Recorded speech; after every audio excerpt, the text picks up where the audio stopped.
ThinkPad is for the business users, while there's the Legion series that is for the pro gamers. Now this is the IdeaPad 3. This is from the Lenovo's IdeaPad series, and with this laptop, Lenovo is basically targeting those folks who want performance-driven machines but at a relatively affordable budget. Now this one is priced at around 1,15,000 rupees, so this kind of money does not scream a budget. But for the price, the specs, the features on offer, the IdeaPad 3 offers a lot of promise. Now, does it deliver? Let's find out.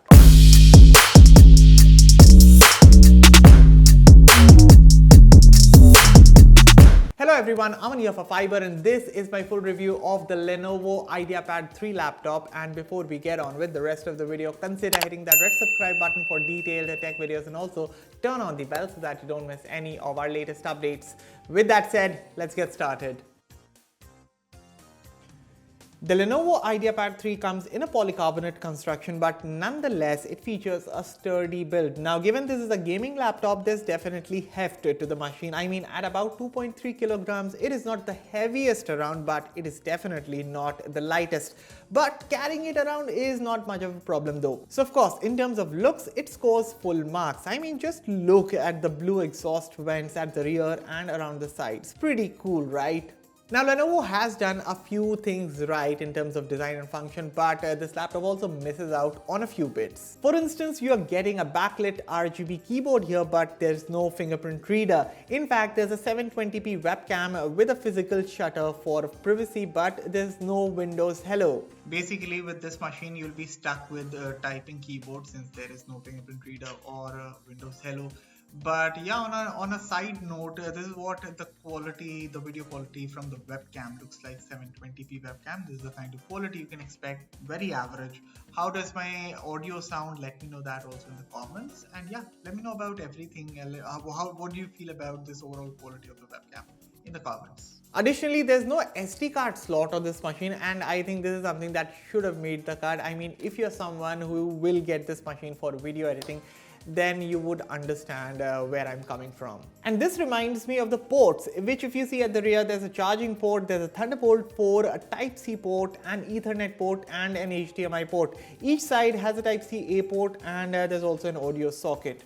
So overall, in terms of design and build, the IdeaPad 3 looks great. The polycarbonate build is solid. The bezels up front are minimal, and because the hinge goes a lot back, finding the right viewing angle should not be much of an issue. Onto the display, this is a WQHD Plus IPS panel with 165Hz screen refresh rate and up to 350 nits brightness, and letting you know there's no support for HDR playback here.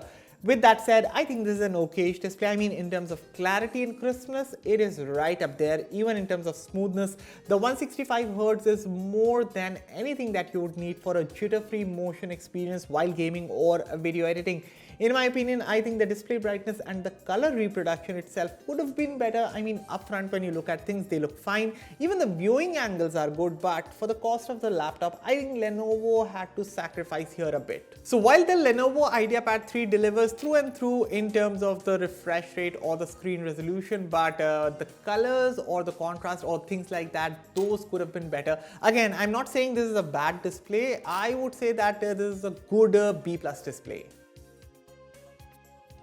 The Lenovo IdeaPad 3 features a full-size edge-to-edge keyboard with a numpad, and in terms of tactile feedback, I found the keyboard to be slightly mushy for my liking. I mean, I might be nitpicking here, but I really love my keyboard to be clicky-clacky, which this one is, but the sound of it when you hit the keys could have been louder. But apart from that, key travel is great. There's backlight that you can control from the Lenovo Vantage app, and of course, the keys themselves are well spaced out.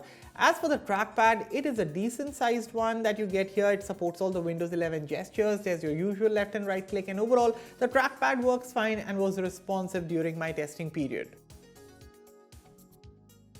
The Lenovo IdeaPad 3 features the 12th generation Intel Core i7-12700H processor, which has 6 cores, 6 performance cores and 8 efficiency cores. There's the NVIDIA GeForce RTX 3060 GPU. This is coupled with 16GB LPDDR4 RAM along with 1TB of NVMe storage.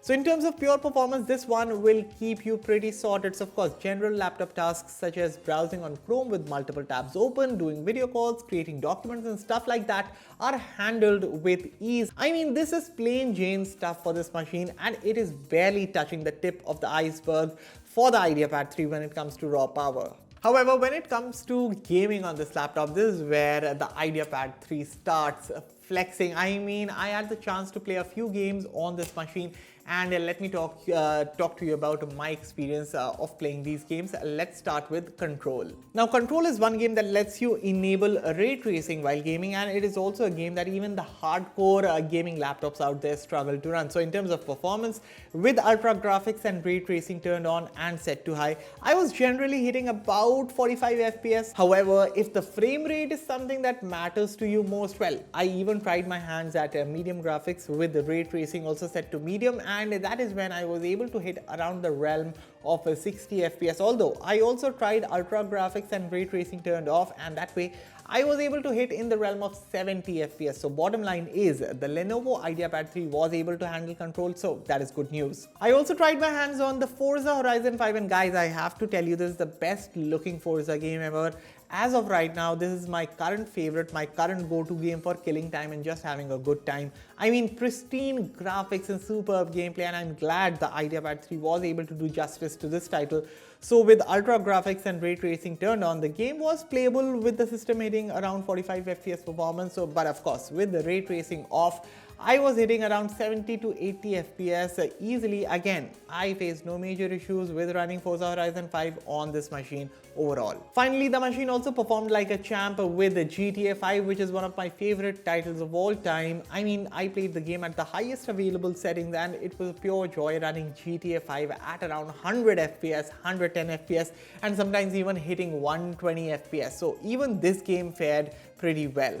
So overall, the gaming performance on this laptop gets a huge thumbs up. Even the sustained gaming performance on this laptop gets a huge thumbs up. Now, of course, I know that this is a gaming laptop, so the fans do get loud in the process, but once you start gaming on this machine, well, you get immersed in the experience. And also, the laptop also gets hot when you are playing. Of course, again, this is a gaming laptop. You'll put load on the machine, it will get hot, but the vents that you get here and at the rear, they do a good job with heat dissipation.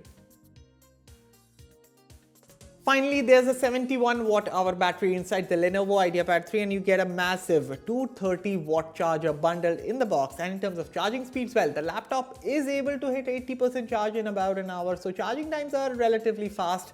As for the battery life, if you're using this machine for productivity-based tasks, that is general stuff, browsing, watching, typing, etc., this one can last you for about 8 hours on a single charge without it, plugged into the charger, with balanced performance mode set, of course. And definitely not the best battery life, but pretty decent considering this is a gaming machine. Now, of course, for gaming, I would suggest that you play games on this laptop with the charger plugged on, because if you don't have the charger plugged on, then expect this one to last for about 2 hours, maximum 2.5 hours on a single charge.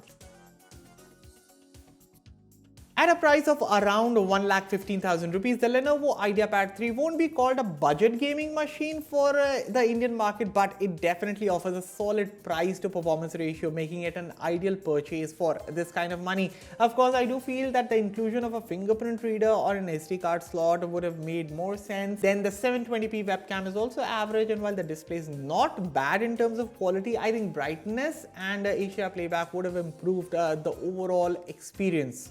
With that said, the Lenovo IdeaPad 3 delivers through and through when it comes to the core fundamentals of a gaming laptop, that is pure performance, like be it handling the general tasks, the daily tasks, or be it intensive gaming on this laptop. I can assure you that you are getting top-notch hardware on this piece that can handle anything. Fiiber rates the Lenovo IdeaPad 3 7.5 on 10. And that was my review of the Lenovo IdeaPad 3 laptop. So let me know all your thoughts about this machine in the comments below. And as always, for all the latest in tech, stay tuned to Fiiber. I'll catch you all in the next one. Thank you for watching.